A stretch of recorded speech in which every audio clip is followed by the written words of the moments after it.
الحمد لله وكفى وسلام على عباده الذين اصطفى خصوصا على سيد الرسل وخاتم الأنبياء. أما بعد فأعوذ بالله من الشيطان الرجيم. بسم الله الرحمن الرحيم. قال الله تبارك وتعالى: ما كان محمد أبا أحد من رجالكم ولكن رسول الله وخاتم النبيين وكان الله بكل شيء عليما. صدق الله مولانا العظيم. إن الله وملائكته يصلون على النبي يا أيها الذين آمنوا صلوا عليه وسلموا تسليما. اللهم صل على محمد وعلى آل محمد كما صليت على إبراهيم وعلى آل إبراهيم إنك حميد مجيد. اللهم بارك على محمد وعلى آل محمد كما باركت على إبراهيم وعلى آل إبراهيم إنك حميد مجيد. قرآن کریم کی ایک آیت مبارکہ تلاوت کی. اللہ رب العزت اس آیت مبارکہ کے اندر مسلمان کے لیے ایک بنیادی اور لازمی عقیدے کو بیان فرما رہے ہیں. مسلمان کو بتا رہے ہیں کہ بندے کے مومن اور کامل مومن ہونے کے لیے عقیدہ ختم نبوت کتنا لازمی اور ضروری ہے. دنیا کے اندر جب نبوت کا سلسلہ چلا، حضرت آدم علیہ السلام سے اس سلسلے کی ابتدا ہوئی. نبی کریم صلی اللہ علیہ وسلم پر آ کر وہ نبوت کا سلسلہ ختم ہو گیا. لیکن حضرت آدم علیہ السلام سے لے کر حضرت عیسیٰ علیہ السلام تک جتنے پیغمبر اور رسول آتے، جب وہ نبی مبعوث کیے جاتے، ان کی امت کے مسلمان ہونے کے لیے ایک عقیدہ لازمی قرار دیا جاتا، اور وہ عقیدہ ہوتا کہ اپنے پیغمبر کو اللہ کا مبعوث کیا ہوا پیغمبر اور رسول مان لیں. مثلا حضرت آدم علیہ السلام دنیا میں تشریف لائے، ان کی امت کا عقیدہ یہ تھا کہ حضرت آدم علیہ السلام اللہ کے بھیجے ہوئے سچے رسول ہیں. حضرت نوح علیہ السلام آئے، ان کی امت کا عقیدہ یہ بنا حضرت نوح علیہ السلام اللہ کے بھیجے ہوئے سچے رسول ہیں. سلسلہ چلتے چلتے حضرت عیسیٰ علیہ السلام تک آیا، اور حضرت عیسیٰ علیہ السلام بھی جب دنیا میں مبعوث ہوئے تو ان کی امت کا عقیدہ تھا یہ اللہ کے رسول ہیں. تو پہلے انبیاء کو صرف اللہ کا رسول اور پیغمبر مان لینے سے عقیدہ مکمل ہو جاتا، مسلمان کا ایمان پورا ہو جاتا. لیکن جب نبی کریم صلی اللہ علیہ وسلم کی باری آئی تو اس امت مسلمان کو بتایا گیا کہ ایک مسلمان کا عقیدہ صرف نبی کریم صلی اللہ علیہ وسلم کو نبی ماننے سے پورا نہیں ہوگا، صرف اس آدمی کو مسلمان نہیں کہا جائے گا جو نبی کریم صلی اللہ علیہ وسلم کو اللہ کا رسول مان لے، بلکہ اس امت کے لوگوں کے لیے ضروری تھا کہ نبی کریم صلی اللہ علیہ وسلم کو پہلے اللہ کا رسول مانے، پھر اللہ کا آخری رسول مانے، اور نبی کریم صلی اللہ علیہ وسلم کو آخری رسول ماننے کو عقیدہ ختم نبوت کہتے ہیں، اور یہ اس امت کے ساتھ خاص ہے، کیونکہ نبی کریم صلی اللہ علیہ وسلم نے فرمایا میں آخری نبی ہوں، تم آخری امت ہو۔ پھر ایک جگہ یوں فرماتے ہیں نبی کریم صلی اللہ علیہ وسلم مثال دیتے ہوئے، میری مثال اور پہلے انبیاء کی مثال اس طرح ہے کہ ایک آدمی کوئی محل، کوئی گھر تعمیر کرے، پورا گھر تعمیر ہو جائے، ایک اینٹ کی جگہ باقی رکھی جائے، اخیر میں وہ اینٹ لگا دی جائے، وہ گھر مکمل ہو جاتا ہے۔ فرمایا اسی طرح اللہ تعالی انبیاء کو بھیجتے رہے، اس نبوت کے محل کو تیار کرتے رہے، پھر سب سے آخر میں مجھے بھیج کر اس محل کو مکمل کر دیا۔ نبی کریم صلی اللہ علیہ وسلم اپنے صحابہ کو بتاتے ہیں بنی اسرائیل کی قومیں گزری ہیں، بنی اسرائیل میں یہ ہوتا ایک نبی کو اللہ تعالی بھیجتا، پھر وہ نبی جب تک دنیا میں ہوتا ان کے سارے طریقوں کو چلاتا، جب ایک نبی کا دنیا سے جانے کا وقت ہوتا اللہ تعالی دوسرے پیغمبر اور نبی کو بھیج دیتا۔ لیکن اس امت مسلمہ کے اندر مجھے بھیج کر یہ بتا دیا گیا کہ اب میرے بعد نبوت تو نہیں ہے، ہاں میرے بعد خلفاء ہوں گے جو بہت زیادہ ہوں گے۔ ایک دن نبی کریم صلی اللہ علیہ وسلم حضرت عمر فاروق سے مخاطب ہو کے فرمانے لگے، اے عمر، اگر میرے بعد کوئی نبی ہوتا تو تو نبی ہوتا، لیکن نبوت کو میرے اوپر ختم کر دیا، اب میرے بعد کوئی دوسرا نبی نہیں آئے گا۔ یوں آتا ہے کتابوں میں، ایک دن نبی کریم صلی اللہ علیہ وسلم حضرت علی المرتضیٰ سے فرمانے لگی، اے علی تو میرے ساتھ ایسا ہے جیسا حضرت موسیٰ علیہ السلام کے ساتھ ان کے بھائی حضرت ہارون علیہ السلام ہیں، لیکن چونکہ نبوت کا دروازہ بند کر دیا گیا ہے، اس وجہ سے اب میں آخری نبی ہوں، تم آخری امت ہو۔ جب بندہ قرآن کریم کو کھولتا ہے 70 کے قریب آیات عقیدہ ختم نبوت مسلمان کو سکھاتی ہے۔ جب بندہ احادیث کھولتا ہے 210 کے قریب احادیث مسلمان کو عقیدہ ختم نبوت سکھاتی ہے۔ جب ایک مسلمان کے سامنے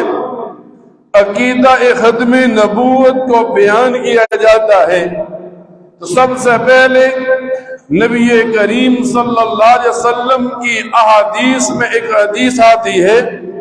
کہ نبی کریم صلی اللہ علیہ وسلم فرماتے ہیں کہ میرے بعد قیامت تک 30 دجال اور جھوٹے کھڑے ہوں گے،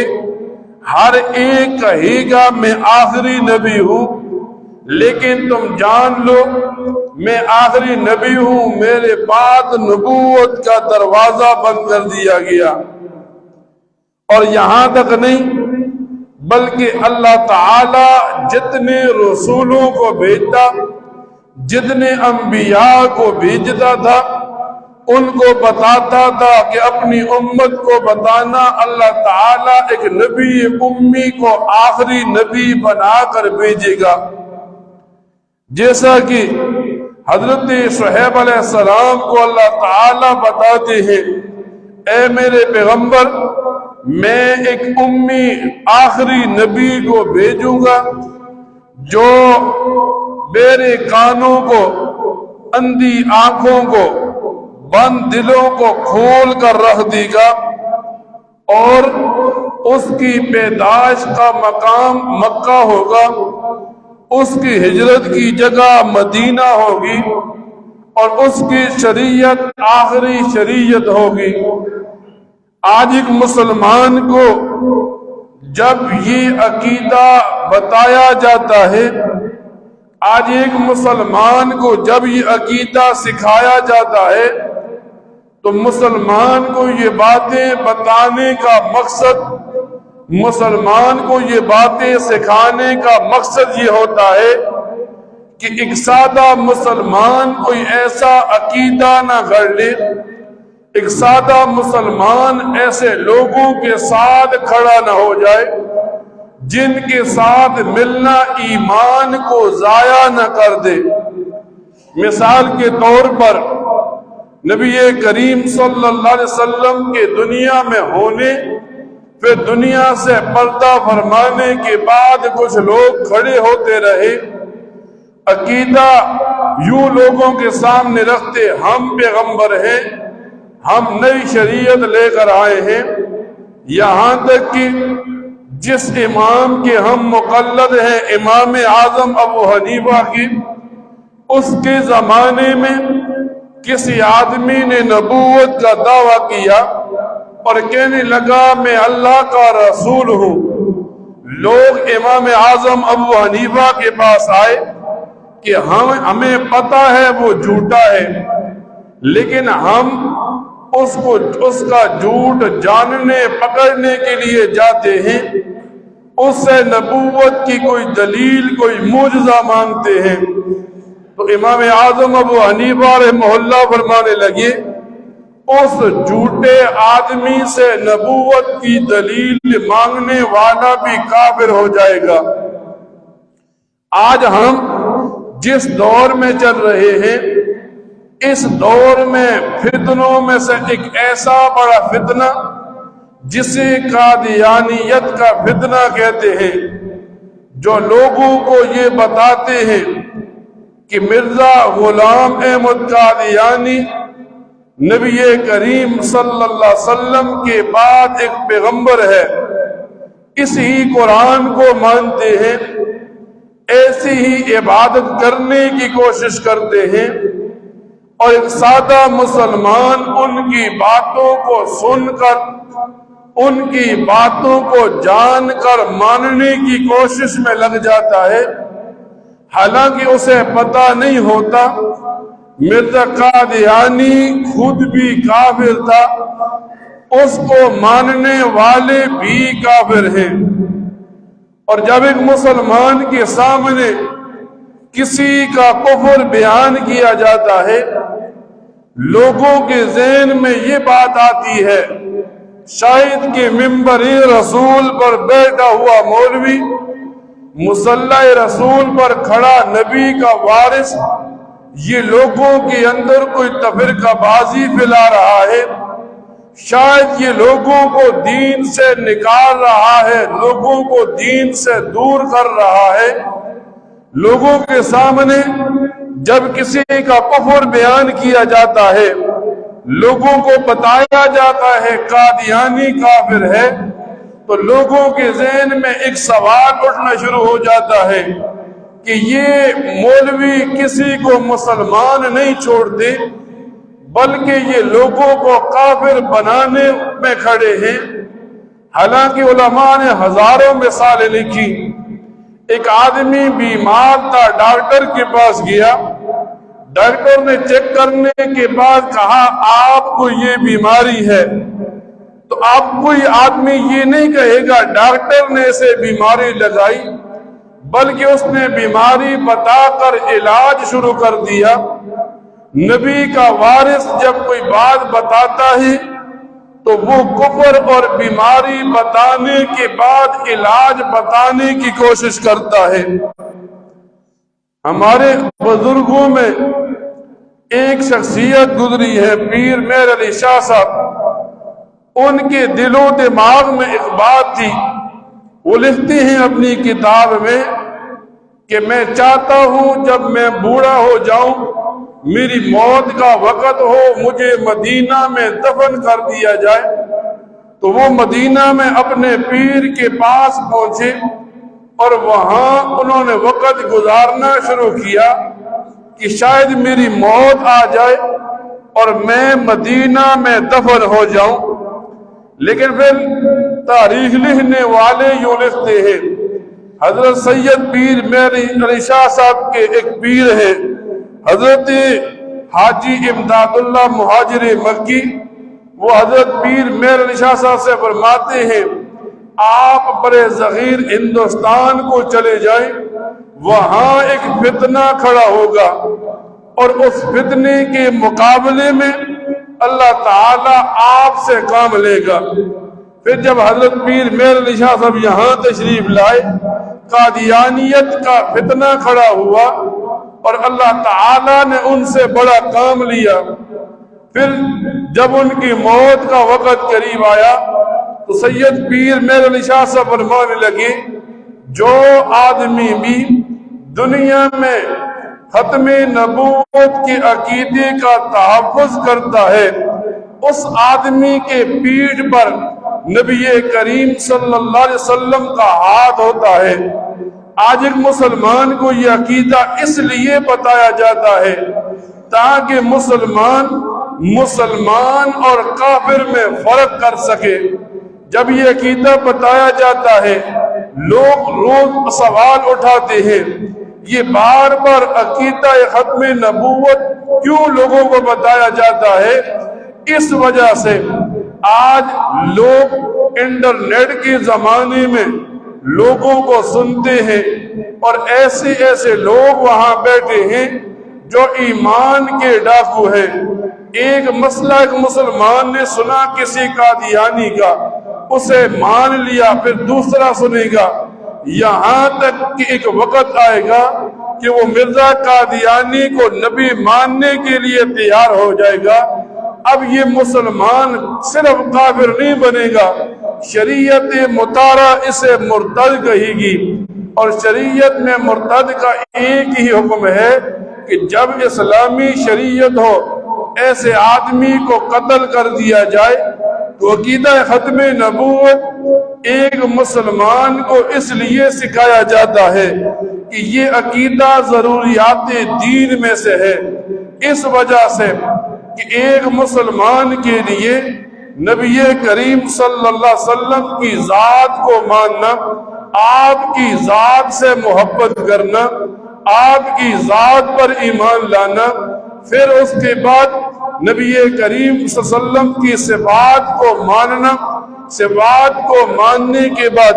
ان کے ساتھ محبت کرنا،